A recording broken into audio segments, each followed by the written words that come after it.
Hi guys, welcome to the Incarnate system version 0.1. Few big changes. Of course, the flashy one that you may already have heard about is that we've started adding in random map generators. So we could just generate a dungeon here. And the dungeon's going to come in with its doors pre-done. So if we drop a character that has vision onto the scene. Oh, human. There we go. You can see that we could just click through these doors and go wherever we want in the dungeon that has everything set up for us wall-wise. We'll get into randomly generating monsters and traps and all of that fun stuff in a future update, but that's not here yet. But let's say this isn't exactly how you envisioned your dungeon. You really wanted a big old chamber over here and a loop. Or you could just drag them so that the chambers overlap, and it's smart enough that it makes it so that the walls don't have a wall wherever there are two chambers overlapping. But you still have your doors, and now you have that nice loop you wanted. Or we could start moving other things, like let's move, here we have two hallways next to each other. Maybe you don't like that, so let's move this one up here, and then drag its node down so we get another loop. So now they can run around in multiple circles. Especially if you turn off their remembrance of where they've been, they could do that in a larger, more complex dungeon. Larger, more complex, you say? Well, I don't recommend you get too terribly big, but you can relatively easily get pretty large.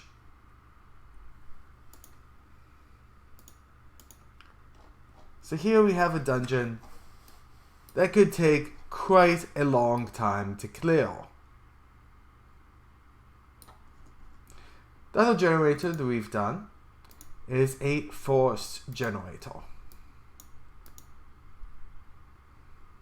Since it's doing 100 trees over 5,000 by 5,000, it's going to be relatively loose forest. But we could say, let's try for 200 trees. Or let's say that we are in a forest that has bigger trees.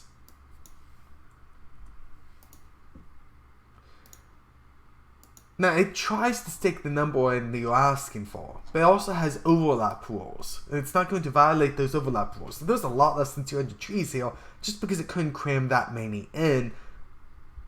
It's not 100% perfect, because it could have probably fit one in here, but I had to draw it for cut point at some point, where after it's failed so many times, it just gives up and gives you the map. Otherwise, it could loop on forever. So that's one of the big things. But let's take a look at, and to open up the GM screen, just left click on Anvil from the Game Master account.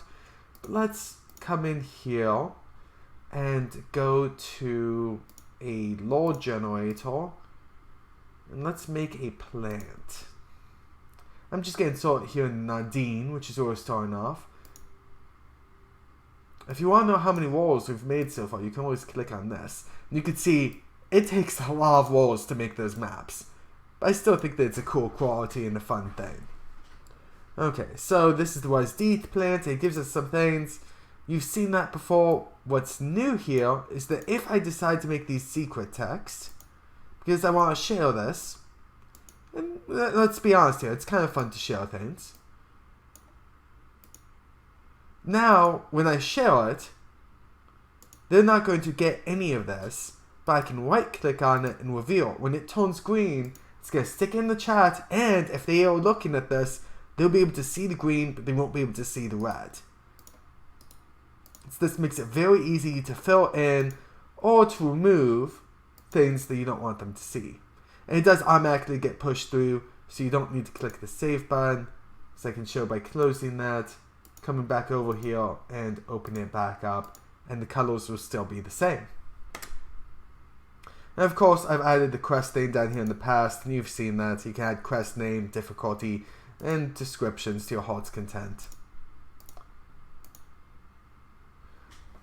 The final big change is that you've seen the stat roller here, but it's now been regionalized. So this allowed you to set the custom rules. Let's say you want your characters to be a bit more epic, so you did 5d6, drop lowest 2, or something like that, and you have all these rules. You have to have at least 2 or 15 in overall. And now when our players roll, I forget the commands. Let's use the help command to remember it. And it's the stat roll. And that's a very nice stat roll though. You can see that we did get 1-7 because we have a guarantee that we have to have at least 1-7. So I probably need to try quite a few times to actually get that. But the new thing here is you notice that I labeled a couple of these folders tier 1 and tier 4. So if I come over and open up the region settings on Nadine or tier 1, come over to the NPC stats, here I can set all sorts of fun stuff. Now this is going to be our tier 1 zone. So I don't so much want them doing the epic roll. I want them to just do 3d6 flat. I'm not going to give them any type of guarantee at all. I know it still shows that there, but if we close and refresh, it's just a little bit of lag and it just needs to be refreshed. And it is indeed gone. Working on some of that with logic, but it's not quite perfect yet. It works. Anyway. Cool, and I think I'm going to let the rest of this slide. You notice that we have one box over here we do not have over here. And that's going to be this one that says maximum score after racial and ability score improvement. So for players, that's 20, period. We don't need to know that. When you're generating NPCs, you can bump that up to all the way to 30 because there are some things like the Trask that get that high. Not saying you want to do that very often, but you can. So this gives it so that when we're rolling in Nadine, and I just ask for random NPC, let's pop this open so we can see when we get some Nadines. Yep, there they come. And you guys see that their stats are very measly. Let's then come over here and set our Zocon, which I'm saying is tier 4. So this is where we're going to get into the 5d6, drop lowest 2. We're going to say that with their ability score improvement, we can get all the way up to 30, no minimum. That's looking pretty good to me. And we could bump this up even more if we didn't think this was beefy enough. I like that. So now with that set, let's make it actually go for Zocon.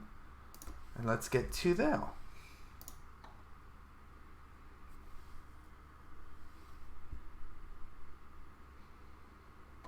And yes, this also takes a bunch of rolls.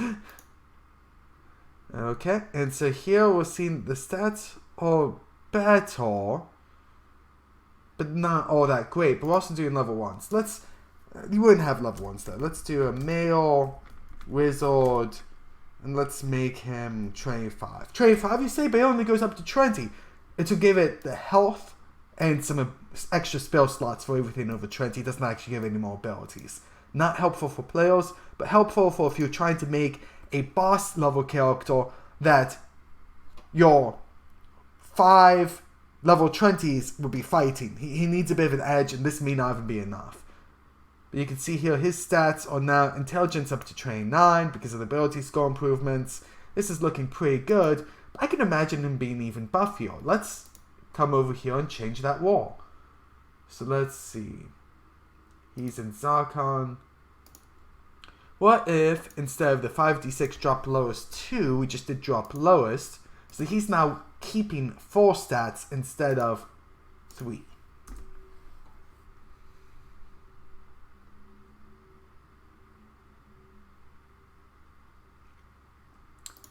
And that gives us this guy.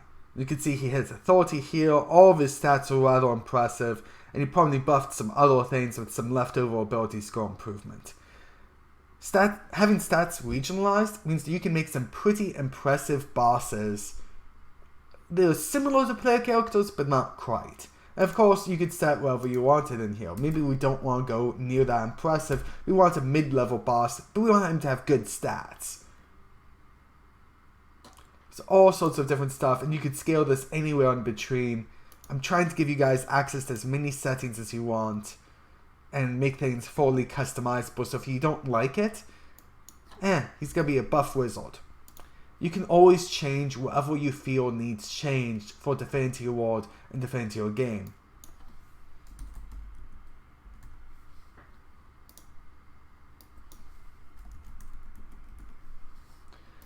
It's up to you what you believe makes sense for your characters.